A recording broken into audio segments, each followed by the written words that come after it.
I'm with Gidon Ariel from Root Source, and we're talking about Israel's war with Hamas. When and how did you get to hear about the massacre that took place on October the 7th, Gideon? Nice to be with you, Paul. I was visiting my son, who lives in a Jewish community not far from Nablus, from Shechem. The name of the community is Har Bracha, the Mount of Blessing.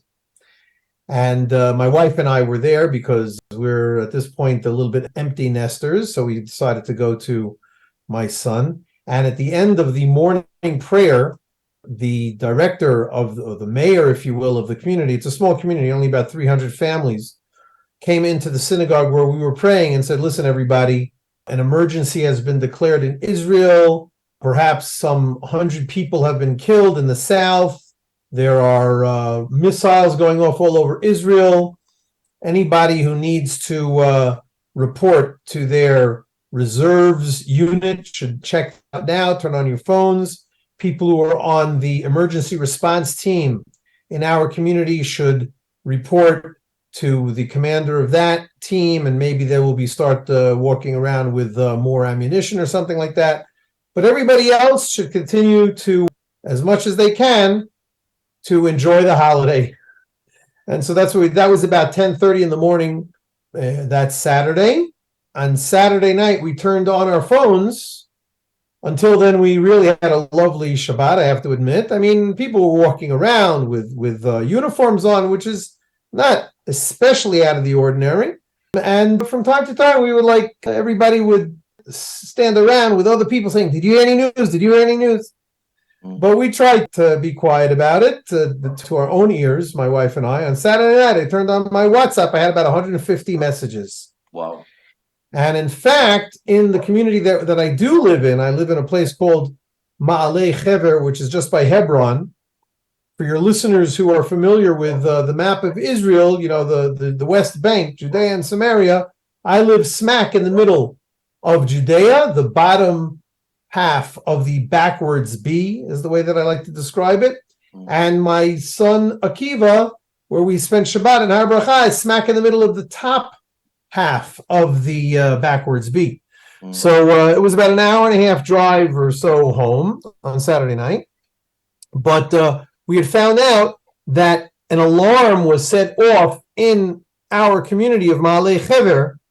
It's a religious community. We don't ever carry around phones or anything like that. Everybody was instructed to turn on their phones, to follow any news that might be happening that might impact our community. They were afraid that the infiltrations that they understood were happening, and obviously after the fact we all knew were happening in the communities in the south. They were afraid that it was going to happen in our community over here. Right. And so that's how I found out about it. Little by little, things got a little bit clearer. And ultimately, it wasn't just 100 people who were killed. It was over 1,000, over 1,200 people. I think now the numbers are closer to 1,500 people were killed. I think I just read somewhere that only about 800 bodies have been identified. Wow. Which means that some 500-600 people they're still missing as far as their families are concerned. It's horrific. And this is over 4 weeks later, isn't it? Yeah. Today we're talking on the 30th day after the atrocities on that dreadful October 7th. And for in Jewish tradition, and therefore in Israeli tradition, the 30th day after someone dies, you have there's something special about it. Yeah. You have a special event. So after 1,500 people died, I do believe that the Israeli rabbinate has called for a national day of prayer and fasting today. So now you're an Orthodox Jew. So when something like this happens and it's a national emergency, are you allowed to work and put on your telephone and things like that? Well, look, first of all, you're talking, of course, about that Saturday. Yes, you're not talking about today. I'm not talking about any normal day, about that particular day. So on that particular day was on a Shabbat. Interestingly enough, it came exactly 50 years, at least according to the Gregorian calendar, 50 years after the Yom Kippur, when Israel was again surprised, but this time by the Egyptian and Syrian armies. So obviously, the Hamas chose this date specifically for that. They wanted to overshadow, it seems to me, Egypt as far as their ability to surprise and harm. But of course, regarding your question, as an Orthodox Jew, we have many, many rules that we follow on Shabbat. Some of the best known ones are that we do not use electronic equipment, no phones, no computers. But there's a very important rule about Shabbat, and that is a life, the ability to save or to prevent damage, to prevent harm to anyone's life overrides any other laws about Shabbat. We say that we are commanded to keep Shabbat. One should keep Shabbat every Shabbat, of course, every week. But if your life depends upon it, you should, the term that we use is break Shabbat. We should not observe a certain Shabbat in order that we will be able to observe other Shabbatot in the future. And so that is what I and all Orthodox Jews observe. Now, the Prime Minister, Benjamin Netanyahu, has declared war on Hamas. Do you have family in the IDF? My younger son is, I think he's 25 years old, something like that. I don't remember exactly how old they are. But yes, all of my children, all of my sons, well, I have two sons and one son-in-law. All of them have served in the IDF. They've all completed their tour of duty. They've all been released. But today there is what's called the Tzav Shmona, and it's called the number 8 order. It basically means that anybody who gets that order has to report for reserves. And so all three of my boys are in reserves today. My older son is stationed outside of the Gaza Strip. He is a chaplain, or like I like to say, a chaplaincy services specialist. And my younger son is also a chaplaincy services specialist. He is stationed right now in the north. But from what I understand, he's also been given a quick course in how to drive an APC, an armored personnel carrier. So I think that he's going to be doing some of that also. And my son-in-law, he took off yesterday. So I visited his wife, my daughter, in her home. And he was there because he had a day off because he went to a good friend's funeral, unfortunately, who was killed in action. So he is a combat engineer, and he is stationed in the northern sector of the Golan Heights. So all three of them are on duty. Thankfully, none of my sons are in the fighting that is going on right now in the Gaza Strip. It's very dangerous. I mean, there are, I don't know, thousands, tens of thousands. I believe there are some 300,000 soldiers who have been called up. I don't think that I'm sure that not all of them are in active duty or are in battle right now. I don't know how many there are, but I hope that many, the absolute majority, I hope that all of them will come out of these battles totally unscathed.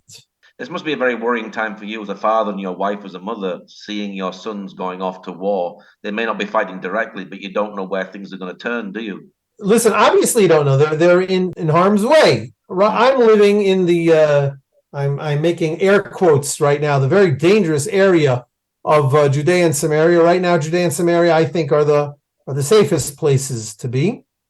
But that is because no rockets can reach us from the Gaza Strip, and none would want to reach us. They're not interested in the chance of a rocket hitting me is much smaller than the chance of a rocket aimed at Tel Aviv at hitting somebody. Yeah. So that's why we don't get the rockets here. Of course, my children, my sons and son-in-law, who are based now on the border between Lebanon in the north and Gaza on the south, either of those places can shoot short-range missiles.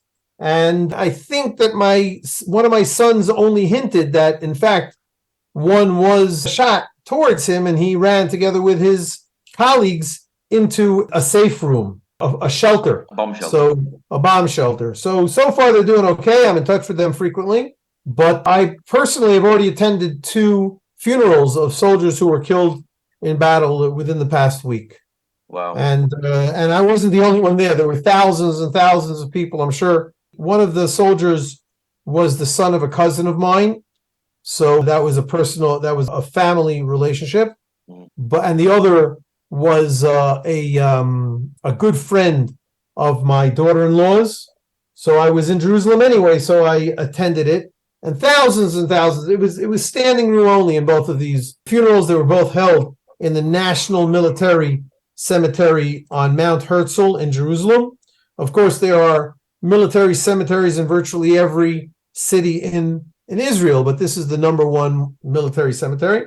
And it's very tragic whenever anybody dies, certainly whenever anybody dies not of natural causes, and certainly when they die in because they are targeted because they're a Jew. So it was a tragic thing, and I participated in those funerals, and we pray that there will be no more funerals. Do soldiers have all the equipment that they need? Here, this is something that's very important to, at least what I think. As opposed to one of the Lebanon wars, that there weren't really wars, there were Lebanon operations where a lot of the soldiers complained that they were ill-equipped for the battles that they were going into.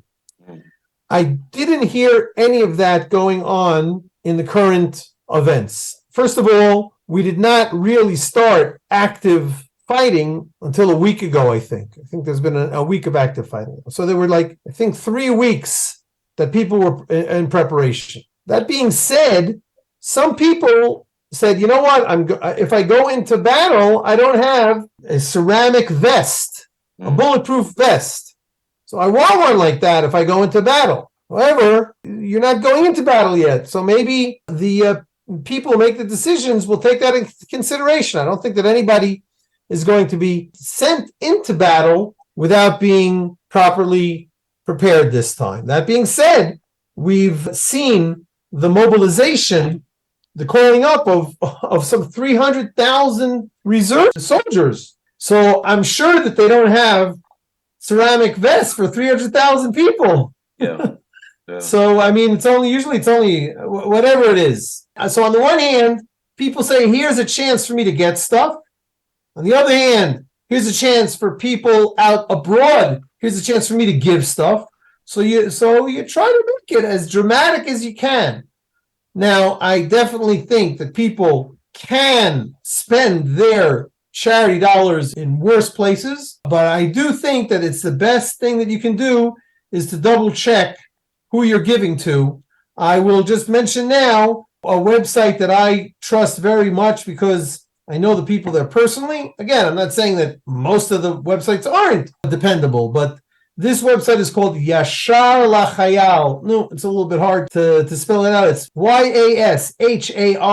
If you Google Yashar, straight to the soldiers, you'll probably get to their website.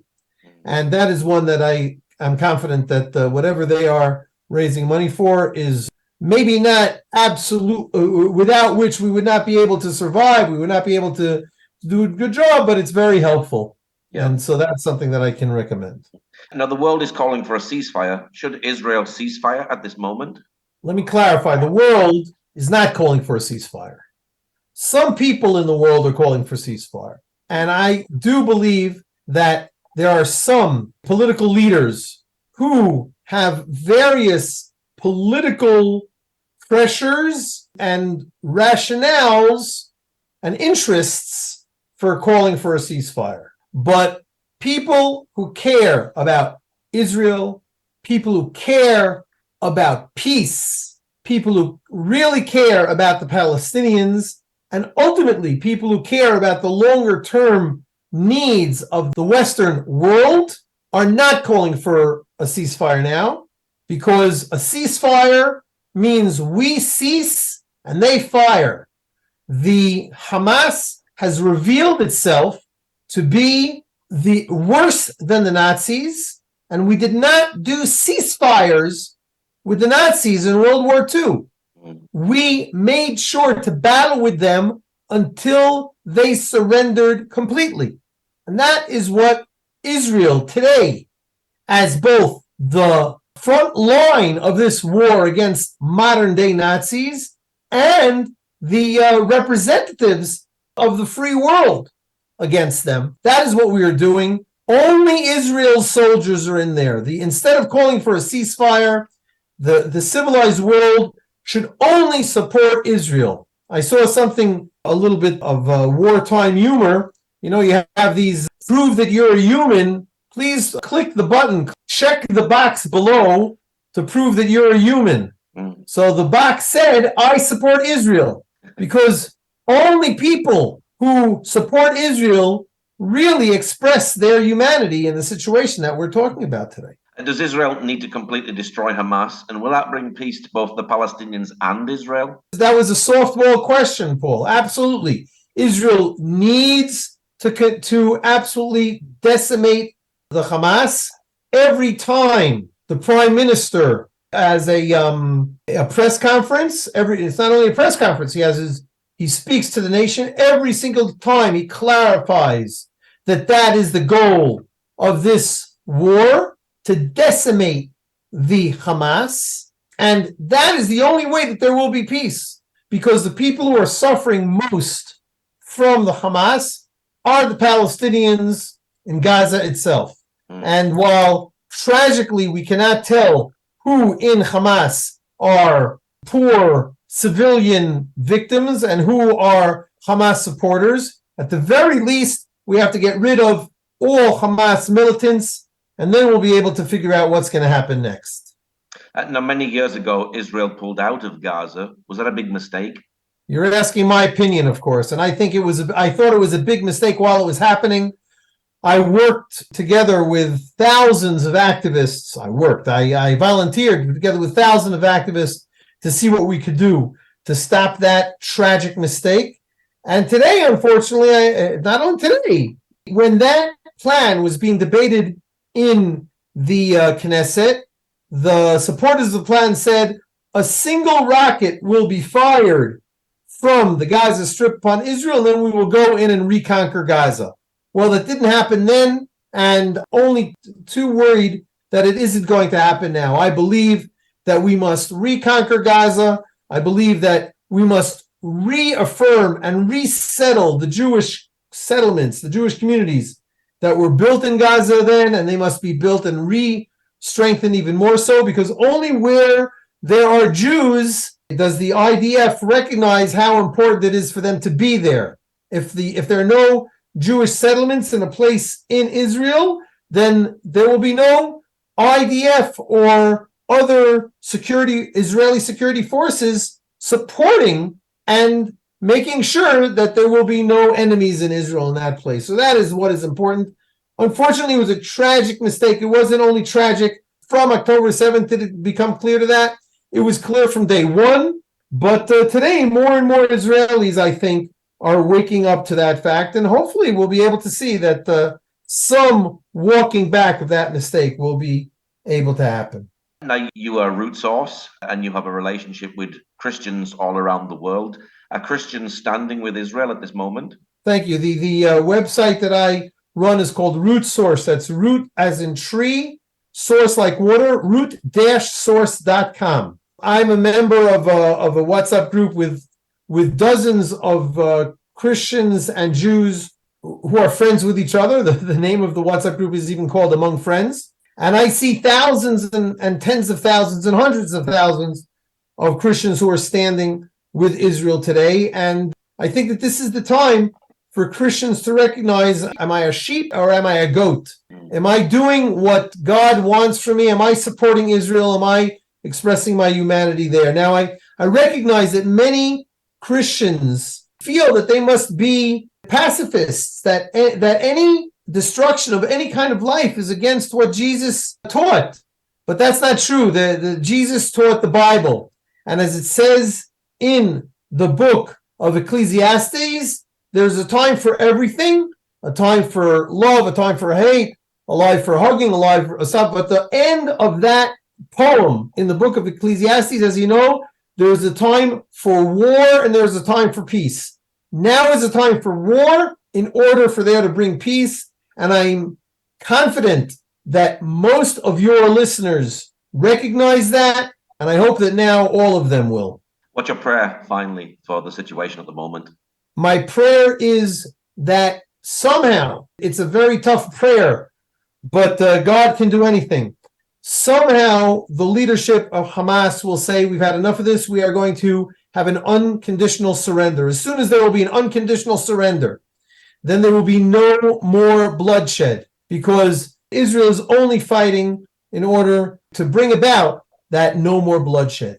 So may God please put into the minds of the Hamas leadership to surrender. They will then save their own lives, and they will then go to jail. But that is what is going to happen, if that so happens. But that probably won't happen. So may God help the hands of the IDF soldiers who are in Gaza right now. May he save their lives. May he save the lives of the innocent Gazans who are now being used as human shields by those Hamasnikim, by those Hamas terrorists. And may we soon see peace over Israel and over the entire world as soon as possible. What's your website again for people who'd like to know more about the work that you do? Thank you. That's root-source.com. Root like a tree, dash like a hyphen, and source like water.com. But if you just Google root source, you'll find me, Gidon Ariel, very quickly. And I hope that everybody who hears you now will reach out to me. I'm happy to be your Israeli connection on a personal level as well. Okay, Gidon, thank you very much. Thank you very, very much. Paul, it's always a pleasure to talk to you.